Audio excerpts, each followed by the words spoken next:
اعوذ باللہ السمیع العلیم من الشیطان اللعین الرجیم بسم اللہ الرحمن الرحیم الحمد للہ رب العالمین والصلاة والسلام علی سیدنا و نبینا و شفیعنا بالقاسم محمد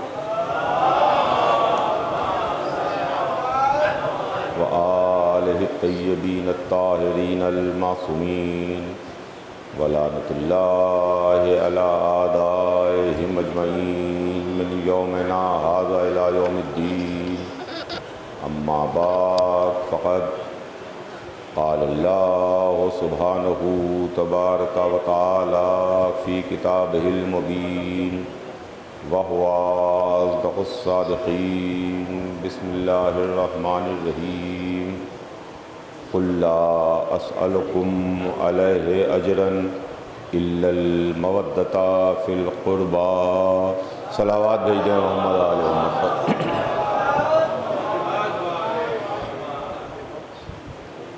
خداوند عالم قرآن مجید میں ارشاد فرماتا ہے کہ اے میرے حبیب اپنی امت سے کہہ دیجئے کہ میں تبلیغ رسالت کے بدلے میں کوئی بدلہ نہیں چاہتا، کوئی مزدوری نہیں چاہتا، کسی بھی قسم کی کوئی اجرت نہیں چاہتا، مجھے تو صرف اور صرف اپنے قرابت داروں کی محبت چاہیے۔ عزیزان گرامی، یہ آیہ مبارکہ جو آیہ مودت کے نام سے بھی مشہور ہے اور آیہ مودت کے نام سے بھی جانی اور پہچانی جاتی ہے، اس آیہ مبارکہ میں پروردگار عالم نے اپنے حبیب کو حکم دیا، اور وہ حکم یہ تھا کہ اجر رسالت کے بدلے میں اپنے قرابت داروں کی محبت مانگیے۔ عزیزان گرامی، اسلام دین امن ہے، سلامتی کا دین ہے، محبت کا دین ہے، بھائی چارے کا دین ہے۔ اسلام وہ مذہب ہے جو ایک دوسرے کے درمیان محبت کرنے کا پیغام دیتا ہے، عداوت اور نفرت کا پیغام نہیں دیتا۔ جو اسلام کا پیغام ہے وہ محبت کا پیغام ہے۔ اسی واسطے جو سب سے بڑا رسول تھا، جو 1,24,000 کا سردار تھا، جس کو سب سے پہلے خلق کر کے سب سے آخر میں بھیجا تھا، اس کے واسطے یہ کہہ دیا کہ آپ کو کچھ نہیں ضرورت ہے، آپ اہل بیت کی محبت مانگیے۔ عزیزان گرامی، حضور سرور کائنات اگر اپنی امت سے جو بھی مانگتے تو یقیناً امت دینے کی کوشش کرتی اور امت دیتی، مگر اس کے سلسلے میں ایک بات ذہن میں رکھیے گا کہ کسی کے پاس کوئی جوہر ہوتا ہے، کوئی نہیں ہوتا، کسی کی کمی ہوتی ہے، کسی چیز کی زیادتی ہوتی ہے۔ اگر طاقت کی بات ہے تو ہر انسان کے پاس طاقت برابر کی نہیں ہے، کوئی طاقتور ہے، کوئی کمزور ہے۔ اگر علم ہے تو ہر مسلمان برابر کا علم نہیں رکھتا، کوئی عالم ہے، کوئی کم پڑھا لکھا ہے، اور کسی نے کتاب سے ملاقات نہیں کی ہے، یا کسی مدرسے یا کالج کی زیارت نہیں کی ہے اور وہ نہیں جانتا ہے۔ اگر دولت کی بات ہے تو انسانوں کے پاس، مسلمانوں کے پاس برابر کی نہ دولت ہے، نہ برابر کا علم ہے، نہ برابر کی طاقت ہے، نہ یہ کہا جائے کہ صاحب اقتدار ہے، بادشاہ تو ایک ہوگا، جتھے والے تو چند ہوں گے۔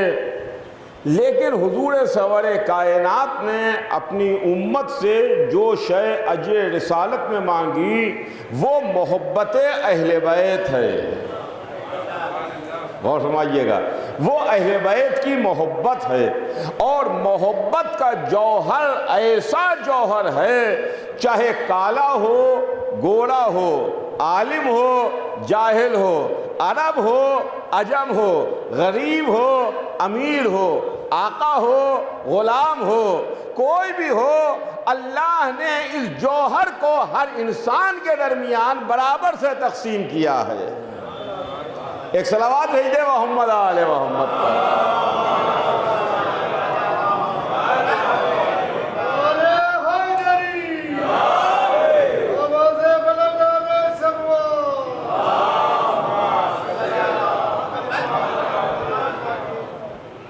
تو یہ شے جس کا نام محبت ہے،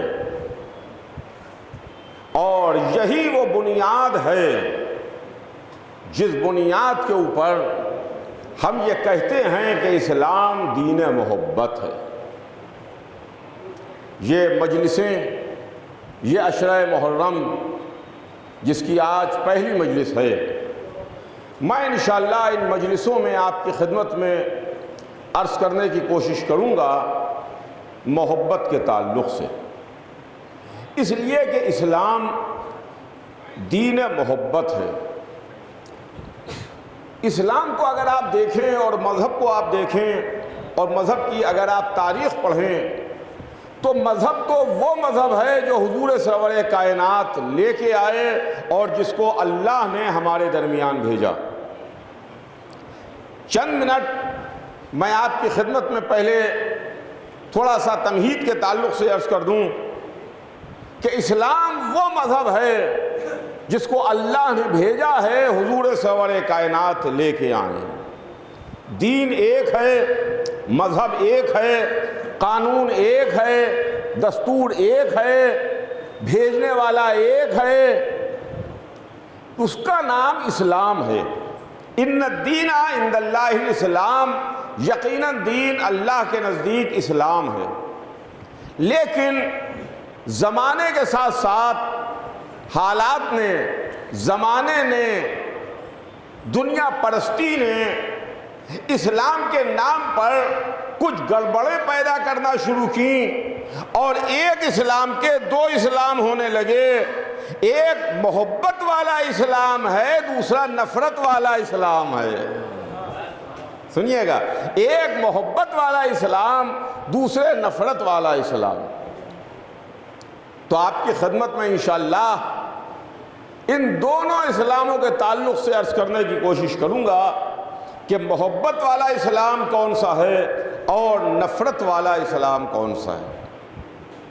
ہم اس اسلام کی بات کرتے ہیں جو اسلام محبت والا اسلام ہے، جس اسلام کو اللہ نے بھیجا اور جس اسلام کو حضور سرور کائنات لے کے آئے، جس اسلام کو 1,24,000 کے ذریعے سے پہنچایا گیا۔ اور یہ محبت ہی والا اسلام وہ ہے جس اسلام کو علی نے پھیلایا ہے، حسین نے بچایا ہے۔ ایک صلوات بھیج دیں محمد آل محمد پر۔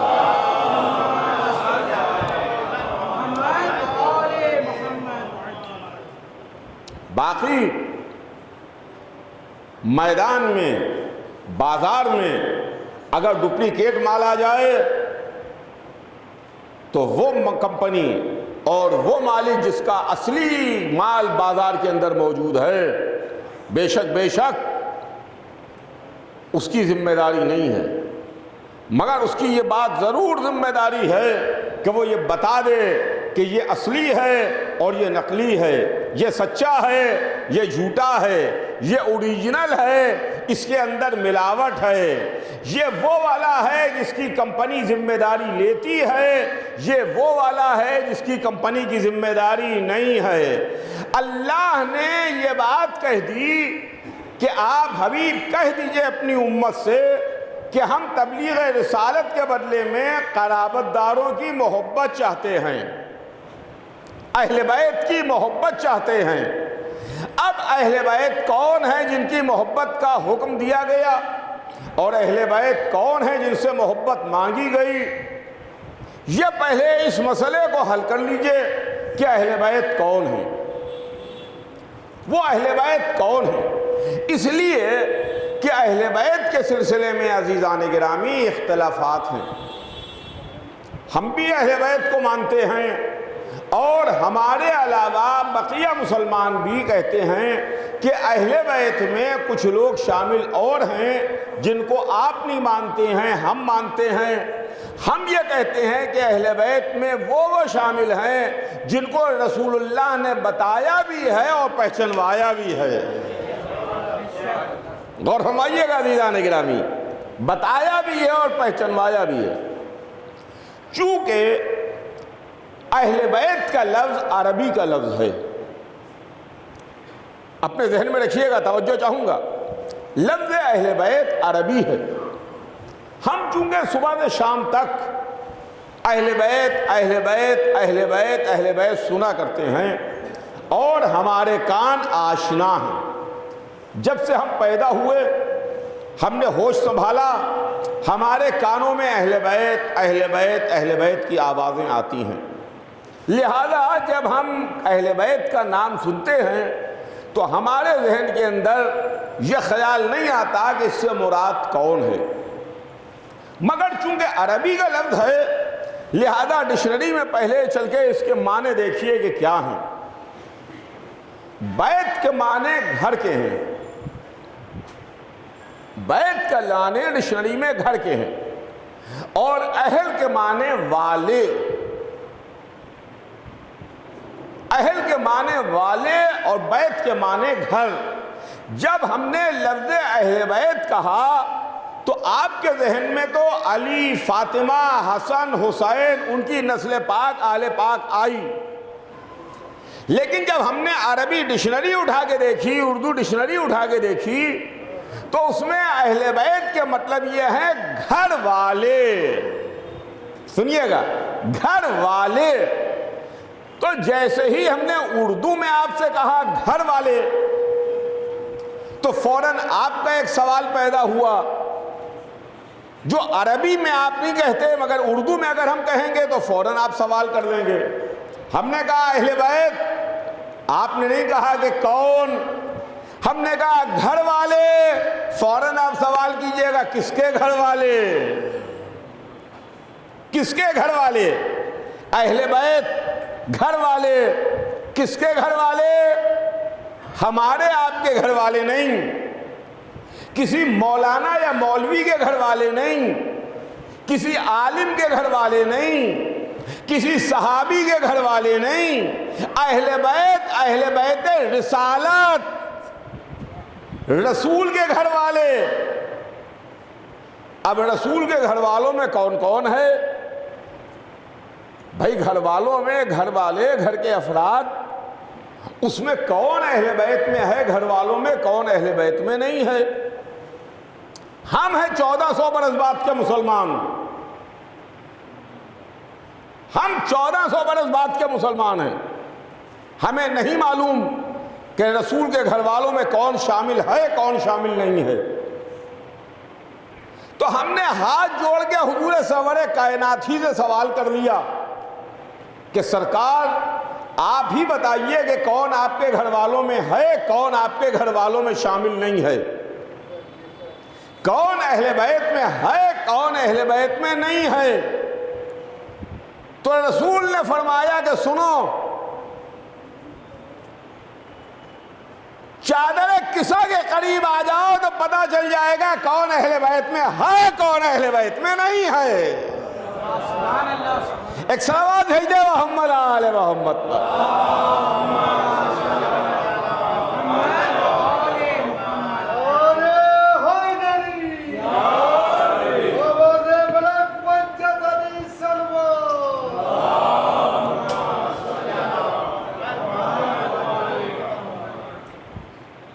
میں نے بڑی احتیاط سے جملہ کہا ہے، چادر کے اندر نہیں، چادر کے قریب آ جاؤ، چادر کے قریب آ جاؤ۔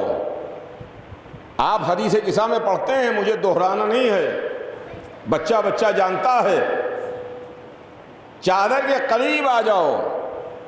ایک دن رسول کو کچھ ذوف محسوس ہوا اور حضور سرور کائنات اپنی بیٹی کے گھر تشریف لائے اور بیٹی سے چادر مانگی کہ بیٹی میں کچھ ذوف محسوس کر رہا ہوں، مجھے چادر دے دو۔ بیٹی نے چادر دے دی، رسول چادر اوڑھ کے لیٹ گئے۔ تھوڑی دیر میں بڑا نواسہ داخل ہوا، چادر کے قریب آیا، نانا کو سلام کر کے اجازت مانگی، نانا نے چادر میں بلا لیا۔ چھوٹا نواسا تشریف لایا، نانا کو سلام کیا، چادر کے قریب ٹھہرا، نانا سے اجازت مانگی، چادر میں داخل ہو گیا۔ بھائی اور داماد تشریف لائے، بھائی کو سلام کیا، اجازت مانگی، چادر میں داخل ہو گئے۔ بیٹی جن سے مانگ کے چادر اوڑھی تھی وہ تشریف لائیں، بابا کو سلام کیا، اجازت مانگی اور چادر میں داخل ہو گئیں۔ جب یہ بزرگ چادر میں آ گئے تو تاریخ لکھتی ہے کہ ایک بی بی بھی چادر کے قریب آئیں، انہوں نے چادر کا کونا اٹھایا اور اجازت مانگی کہ کیا آپ کی اجازت ہے کہ میں چادر میں آ جاؤں؟ تو رسول نے انہیں منع کر دیا، ام سلمہ تم خیر پر ہو مگر چادر کے اندر نہ آنا۔ سنیے گا، چادر کے اندر نہ آنا، خیر پر ہو مگر چادر کے باہر رکو۔ بی بی کو چادر کے باہر روک دیا، زوجہ کو چادر کے باہر روک دیا۔ چادر کے اندر کون ہیں؟ علی ہیں، فاطمہ ہیں، حسن ہیں، حسین ہیں، خود سرکار رسالت ہیں۔ یہ بزرگ چادر کے نیچے ہیں کہ رسول نے دعا کے لیے ہاتھ بلند کیے، فرمایا پالنے والے گواہ رہنا یہ میرے اہل بیت ہیں۔ ایک صلوات بھیجے محمد آل محمد پر۔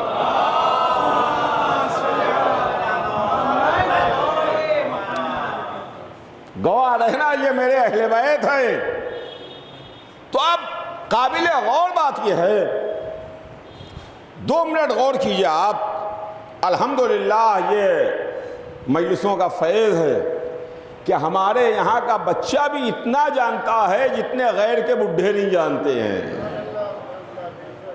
غیر کے بڈھے نہیں جانتے جتنا ہمارے یہاں کا بچہ جانتا ہے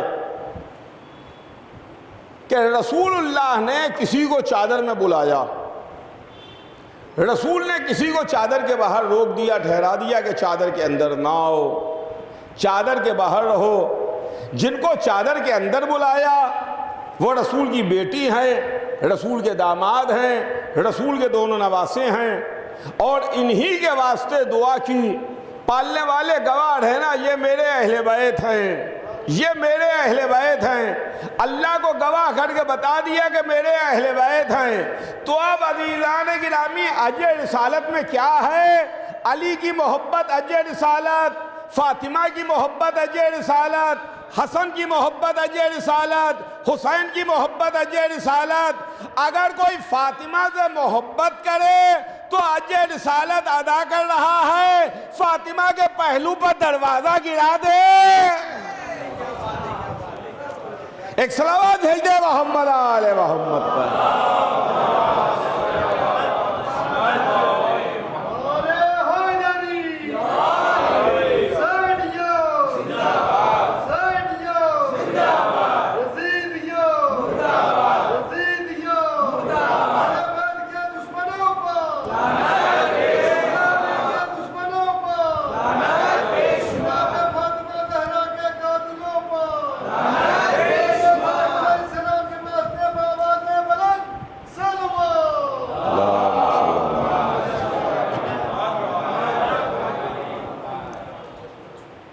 دیکھیے امام حسین علیہ السلام کو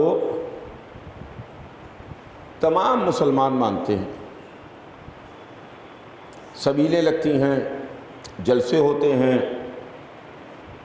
شہدائے کربلا کی یاد میں تقریریں ہوتی ہیں، اور امام حسین علیہ السلام کا غم مناتے ہیں۔ سیدنا حسین کا غم ہم مناتے ہیں۔ جس مسلمان سے پوچھئے کہے گا بے شک سیدنا حسین جنہوں نے قربانی دی۔ میں ان عزاداروں کی بات نہیں کرتا کہ جو چاند رات سے سیاہ پوش ہو جاتے ہیں، جن کے جسم پر کالے کپڑے آ جاتے ہیں، لیکن افسوس تو اسی کا ہے کہ ہم محرم میں امام حسین علیہ السلام کی یاد مناتے ہیں، ان کی شہادت کی یاد مناتے ہیں، ان کا غم مناتے ہیں، لیکن ہمیں اسی بات کا افسوس ہے، اسی بات کا رونا ہے کہ حضور سرور کائنات جب دنیا میں تشریف لائے اور جب دنیا سے تشریف لے گئے تو اس زمانے میں جو آبادی تھی، جو لوگ تھے، جو الگ الگ مذہب کے مذاہب کے ماننے والے تھے، عیسائی مذہب تھا. توجہ چاہوں گا عزیزان گرامی، غور کیجئے گا، عیسائی مذہب تھا جن سے مباہلہ ہوا تھا. ابھی چند دن پہلے تاریخ گزری ہے مباہلے کی. جنہوں نے جزیہ دینا منظور کیا، ٹیکس دینا منظور کیا، مقابلے پر آنا منظور نہیں کیا، عیسائی مذہب تھا، یہودی مذہب تھا. خیبر میں یہودیوں سے مقابلہ ہوا تھا، مذہب یہودی تھا، اس قلعہ قموس میں یہودی رہتے تھے، یہودی مذہب تھا. بت پرست رہتے تھے، جو اللہ کو نہیں مانتے تھے، اللہ کا انکار کرتے تھے، کافر رہتے. جو اللہ کو نہیں بلکہ لات و منات کو خدا مانتے تھے. ایسے بھی تھے جو سورج چاند ستاروں کو خدا مانتے تھے. تو جب حضور سرور کائنات دنیا سے سدھارے، اس وقت کافر تھے جو اللہ کا انکار کرتے تھے، عیسائی تھے، یہودی تھے. رسول اللہ نے کافروں کو مسلمان بنایا، کلمہ پڑھوایا، لا الہ الا اللہ محمد الرسول اللہ، لا الہ الا اللہ محمد الرسول اللہ.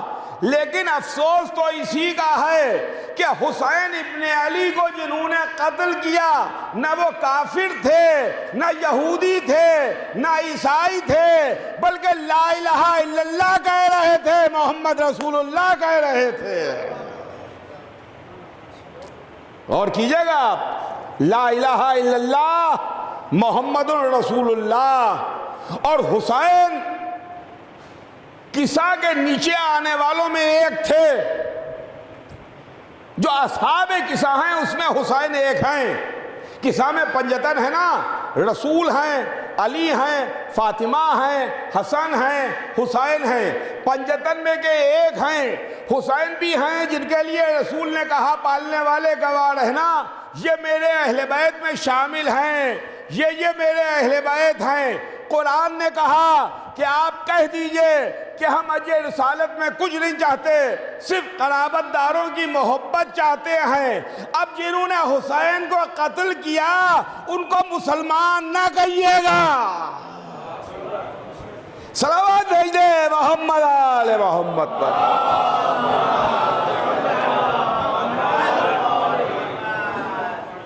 وہ مسلمان کہے جانے کے لائق نہیں ہیں، مگر ان کو یہودی بھی نہ کہیے، اس لیے کہ یہودیوں نے حسین کو شہید نہیں کیا. ان کو عیسائی نہ کہیے، عیسائیوں نے حسین کو شہید نہیں کیا. ان کو کافر نہ کہیے، اس لیے کہ کافروں نے بھی حسین کو شہید نہیں کیا. وہ تو درندے تھے یا درندوں سے بھی بدتر تھے. ایک صلوات بھیج دے محمد آل محمد پر.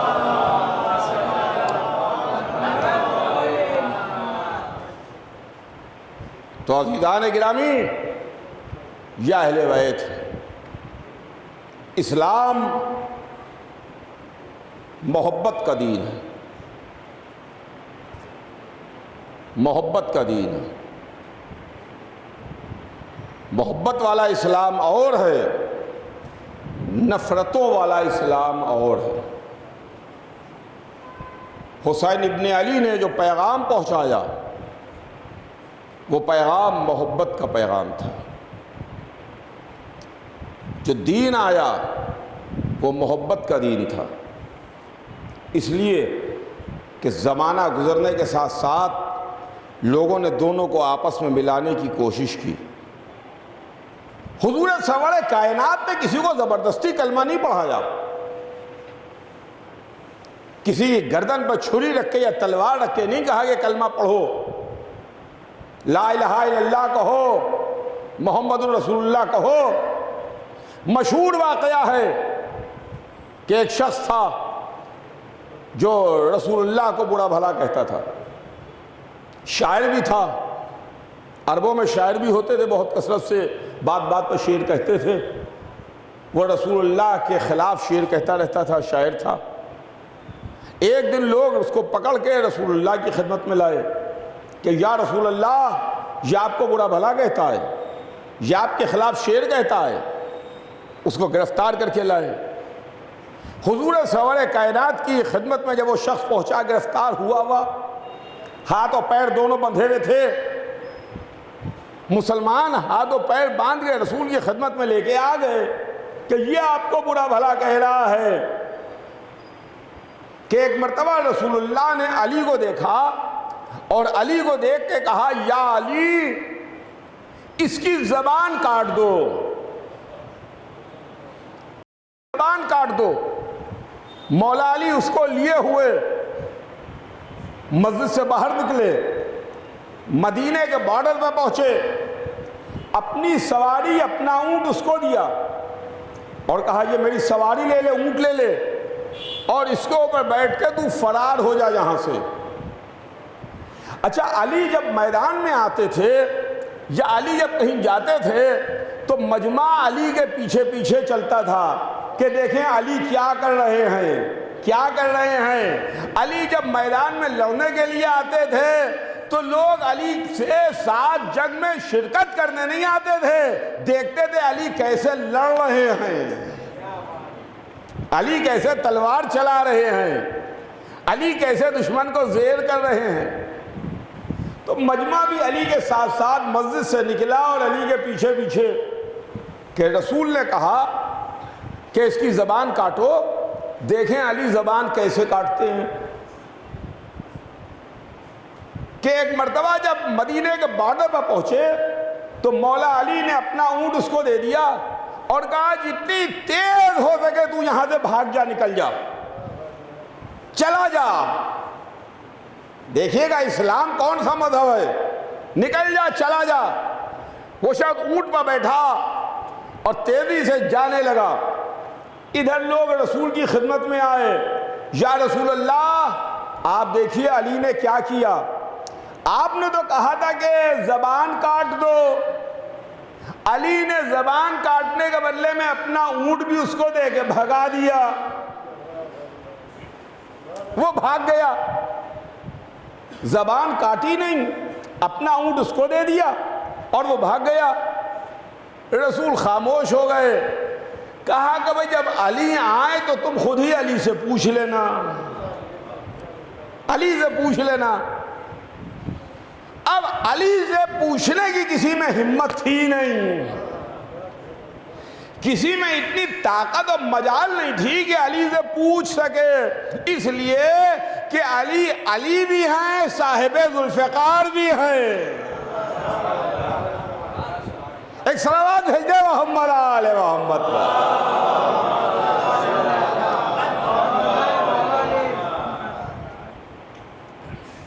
علی رسول کے پہلو میں آ کے بیٹھ گئے۔ تاریخ لکھتی ہے کہ وہ شخص جس کو بھگا دیا تھا وہ پھر مدینے کی گلی میں آیا۔ لوگوں نے دیکھا کہ علی نے تو اس کو بھگا دیا تھا اور یہ پھر مدینے کی گلی میں ٹہل رہا ہے، گلیوں میں آ رہا ہے، مگر کچھ بولے نہیں، اس کی طرف دیکھتے رہے۔ اور وہ آنے والا آہستہ آہستہ قدم بڑھاتا ہوا رسول کی خدمت میں آیا، مسجد میں پہنچا، رسول کے سامنے آ کے بیٹھا، رسول کے ہاتھوں کو اپنے ہاتھ میں لے کے بوسہ دیا، اپنی آنکھوں سے رسول کے دست مبارک کو لگایا اور کہا کہ اللہ کے رسول آپ ہمیں کلمہ پڑھوا دیجئے، کلمہ پڑھوا دیجئے۔ رسول اللہ نے اس کو کلمہ پڑھوایا۔ کہا تو اپنی خوشی سے پڑھ رہا ہے؟ کہا ہاں رسول اللہ میں اپنی خوشی سے کلمہ پڑھ رہا ہوں، کلمہ پڑھوا دیجئے۔ لیجئے، اس نے کلمہ پڑھا۔ شاعر تو تھا ہی بیچارہ، فوراً فی البدی اس نے رسول کی مدح کی، مدح رسول میں نعت کہی، مد رسول میں قصیدہ کہا اور مسجد میں کھڑے ہو کے رسول کی تعریف میں قصیدہ پڑھا تو رسول نے مسکرا کے جواب دیا کہ میں نے کہا تھا نا کہ اس کی زبان کاٹ لو، تم مطلب نہ سمجھ پائے، علی نے میرے مطلب سمجھ لیا۔ میری بات کا مطلب علی سمجھ گئے، تم نہ سمجھے۔ میں کہوں گا یا رسول اللہ آپ کی خدمت میں یہی تو عرض ہے، جب مسلمان آپ کے ایک جملے کا مطلب نہ سمجھ پائے تو پورا اسلام کہاں سے سمجھیں گے؟ صلوات بھیجے محمد آل محمد پر۔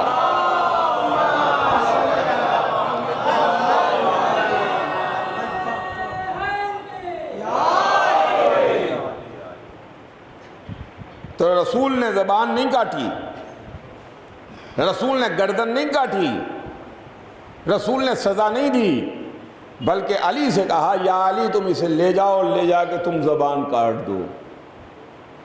اب وہی تو معاملہ ہے کہ جو رسول کہیں وہ علی سمجھیں، جو حکم پروردگار ہو وہ رسول سمجھیں اور علی سمجھے۔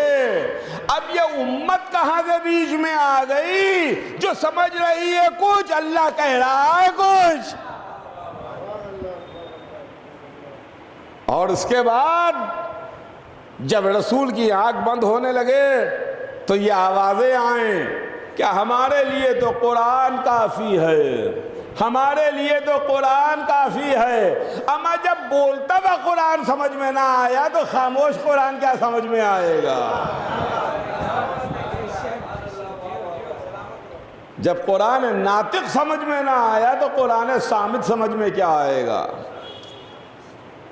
جب رسول اور علی سمجھ میں نہ آئے تو وہ قرآن کہاں سے سمجھ میں آئے گا کہ جو کتاب کی شکل میں ہے؟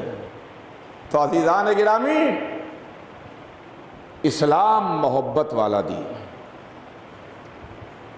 محبت والا اسلام اور ہے اور نفرت والا اسلام اور ہے۔ محبت والا دین اور ہے اور نفرتوں والا دین اور ہے۔ اس لیے کہ اس بات کی آج کے دور میں اور آج کے زمانے میں بہت زیادہ سخت ضرورت ہے۔ اس لیے کہ دیکھیے کل کے زمانے میں اور آج کے زمانے میں بڑا زمین آسمان کا فرق ہے۔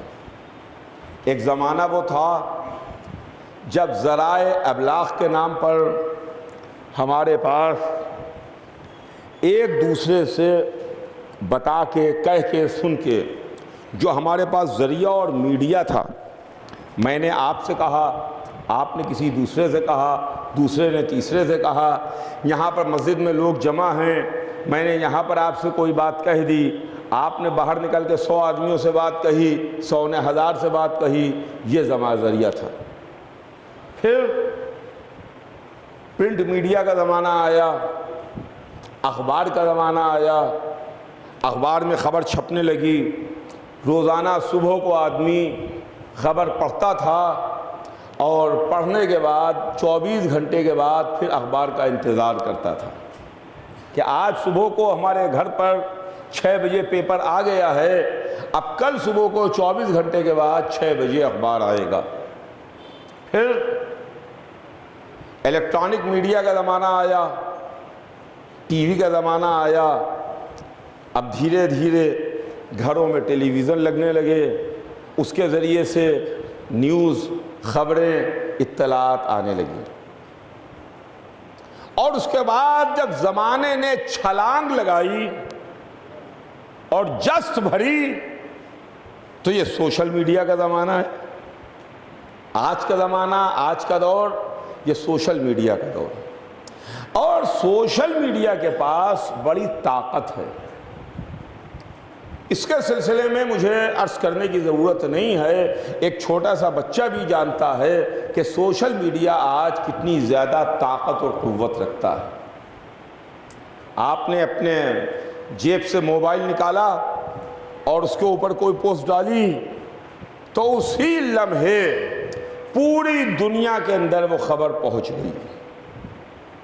تو تو میرے عرض کرنے کا مطلب یہ ہے کہ جب سب سے اسٹرانگ، سب سے مضبوط، سب سے پاورفل میڈیا سوشل میڈیا ہے، تو کیوں نہ ہم اس سوشل میڈیا کے ذریعے سے اس بات کی تشہیر کریں، اس بات کو پھیلائیں، اس بات کا اعلان کریں کہ اسلام دو طرح کا ہے، ایک محبت والا دین ہے، ایک نفرت والا دین ہے۔ محبت والا دین وہ ہے جو رسول لے کے آئے تھے، علی نے پھیلایا تھا، حسین نے بچایا تھا۔ نفرت والا وہ دین ہے کہ جس نے رسول اللہ کے قتل کی سازش کی، جس نے علی کے سر پر وار کیا، فاطمہ کے پہلو پر جلتا ہوا دروازہ گرایا، حسین کو کربلا میں شہید کیا۔ وہ نفرت والا اسلام ہے اور وہ محبت والا اسلام ہے۔ انشاءاللہ میں کل اس کے سلسلے میں بات کو اپنی آگے بڑھاؤں گا۔ آج تو تمہیدی گفتگو تھی جو تھوڑی دیر میں نے آپ کی خدمت میں کر دی، کل سے انشاءاللہ بات اور آگے بڑھے گی۔ آج بس یہیں پر بات تمام کہ آج چاند رات ہے،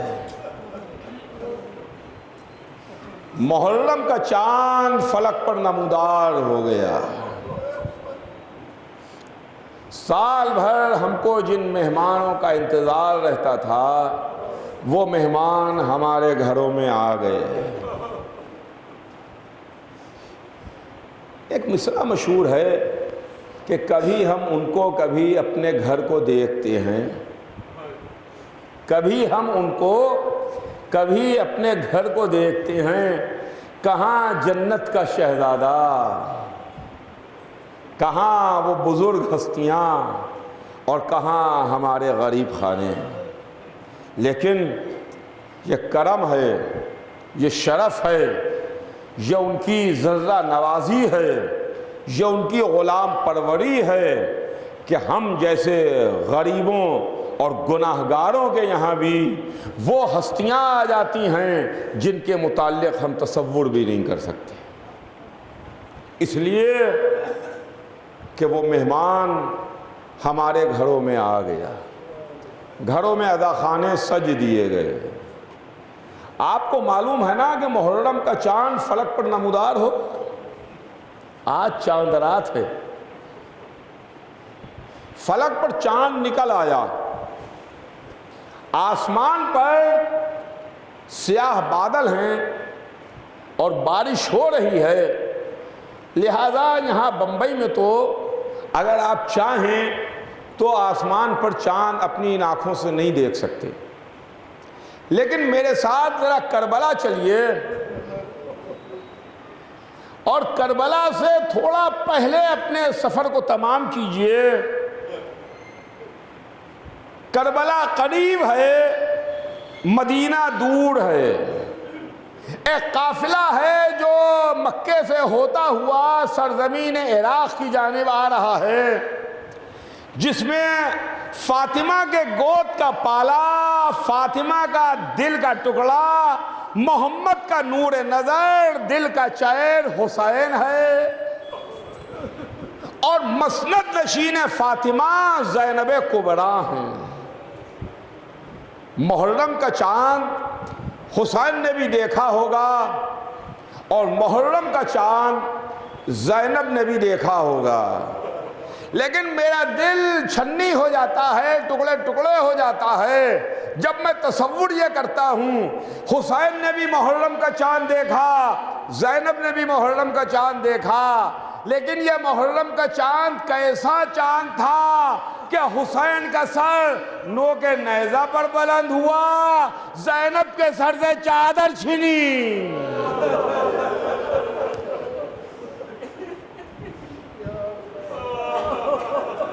اے محرم کے چاند، تو کیسا چاند تھا کہ فاطمہ کا چاند خاک و خون میں لوٹتا ہوا نظر آیا۔ اے محرم کا چاند تو کیسا چاند تھا کہ اس چاند میں فاطمہ کے چاند شہید کر دیے گئے۔ اے محرم کے چاند تو کیسا چاند تھا کہ جس چاند کے نکلنے کے بعد سکینہ یتیم ہو گئی۔ ہاں عزیزوں، فلک پر محرم کا چاند نظر آ گیا۔ جگہ جگہ سبیلیں لگ گئیں، پانی پلانے کا انتظام ہو گیا۔ اب یقین مانیے 2 مہینے 8 دن کوئی پیاسا نہیں رہے گا، کوئی بھوکا نہیں رہے گا، اس لیے کہ 1400 برس پہلے جو بھوکے اور پیاسے شہید کیے گئے ان کے نام پر کھلایا بھی جائے گا، پلایا بھی جائے گا، لنگر تقسیم ہوگا، سبیلوں پر شربت بٹے گا، پانی پلایا جائے گا۔ آپ رو رہے ہیں، گریہ کر رہے ہیں، رو لیجئے، اس لیے کہ محرم کا آغاز ہو گیا۔ ہم انہی راتوں کے لیے تو سال بھر انتظار کرتے ہیں، یہی راتیں ہیں جن راتوں میں رونے کے لیے ہم بے چینی سے سال کی راتیں گزارتے ہیں، اور ہر دن انتظار رہتا ہے کہ اب محرم کب آئے گا، اب محرم کب آئے گا، اب محرم کب آئے گا۔ تاریخ لکھتی ہے کہ اہل بیت کے گھر کا دستور یہ تھا کہ جب محرم کا چاند فلک پر نمودار ہوتا تھا تو گھروں میں صف عزا بچھ جاتی تھی۔ ہمارے ائمہ معصومین گھروں میں صف عزا بچھاتے تھے، ذکر حسین ہوتا تھا، مصائب حسین بیان ہوتے تھے، مرثیے ہوتے تھے، مجلسیں ہوتی تھیں، نام حسین پہ گریہ اور آہزاری ہوتا تھا۔ چنانچہ مشہور و معروف واقعہ ہمارے 8ویں امام امام علی رضا علیہ السلام کا ہے کہ ہمارے 8ویں امام محرم کا چاند دیکھ کے بہت گریہ فرماتے تھے۔ یوں تو ہر امام نے گریہ کیا، ہر امام نے آنسو بہائے، اور 8ویں امام بھی بہت گریہ فرماتے تھے۔ محرم کا چاند فلک پر نمودار ہوا اور کہ ایک مرتبہ دیبل خزائی حاضر ہوئے اور امام کی خدمت میں آئے، بیٹھ کے گریہ کیا، امام کو تعزیت و تسلیت پیش کی، تو امام نے فرمایا دیبل محرم کا چاند فلک پر نمودار ہو گیا اور تم نے ہمارے جد کی شان میں مرثیہ نہیں کہا۔ دیبل نے ہاتھ جوڑے، فرزند رسول ایسا کیسے ممکن ہے کہ محرم کا چاند فلک پر نمودار ہو جائے اور میں آپ کے جد کی شان میں مرثیہ نہ کہوں؟ امام نے جواب دیا، مرحبا دیبل، مرحبا، انتا ناصرنا و مادحنا، دیبل تم ہمارے ناصر ہو، مداح ہو، مدد کرنے والے ہو۔ پردے کا انتظام ہوا، پس پردہ سیدانیاں ہیں، ادھر کرسی لا کے رکھی گئی۔ امام نے دیبل کو حکم دیا کہ دیبل کرسی پر جاؤ، ممبر پر جاؤ۔ دیبل ممبر پر آئے، امام زیر ممبر۔ دیبل نے مرثیہ پڑھنا شروع کیا، اے بی بی فاطمہ زہرا تشریف لائیے، آسمان عصمت کے ستارے زمین پر نظر آ رہے ہیں، کوئی نجف میں آرام کر رہا ہے، کوئی کربلا میں سو رہا ہے، کوئی مدینے میں سو رہا ہے، کوئی کاظمین میں آرام کر رہا ہے۔ کہ ایک مرتبہ دیبل مرثیہ پڑھ رہے تھے، امام گریہ فرما رہے تھے، چاہنے والے آنسو بہا رہے تھے، امام رو رہے تھے، دیبل کا مرثیہ تمام ہوا۔ دیبل نے مرثیے کو ختم کیا تو امام نے دیبل سے کہا، دیبل اس مرثیے میں میری طرف سے ایک شعر کا اضافہ کر دو۔ دیبل نے ہاتھ جوڑے، فرزند رسول حکم دیجئے۔ امام نے کہا، دیبل یہ شعر کا اضافہ کرو جس کا مطلب یہ ہے کہ کوئی نجف میں سو رہا ہے، کوئی مدینے میں سو رہا ہے، کوئی کربلا میں آرام کر رہا ہے، کوئی ان سب سے دور سرزمین طوس پر سو رہا ہے، سرزمین طوس پر آرام کر رہا ہے۔ دیبل نے ہاتھ جوڑ کے کہا فرزند رسول آپ بتائیے طوس کی زمین پر کون سے بزرگ آرام کر رہے ہیں؟ میں نہیں جانتا، مجھے نہیں معلوم۔ امام نے جواب دیا دیبل تم صحیح کہتے ہو، تمہیں نہیں معلوم، طوس میں میری قبر بنے گی، طوس میں دفن کیا جاؤں گا۔ لیجئے غضب یہ ہوا کہ دیبل نے اس شعر کو دوبارہ پڑھ دیا۔ کنیز پردہ الٹ کے آئی، اے دیبل اب اس شعر کو دوبارہ نہ پڑھنا۔ امام رضا کی بہن کو غش آ گیا۔ میں کہوں گا امام رضا کی بہن اپنے بھائی کی مصیبت میں ایک شعر نہ برداشت ہوا۔ ہائے زینب، ہائے حسین کی بہن، ایک دو پہر میں 72 لاشیں، واہ حسینہ واہ مظلوم۔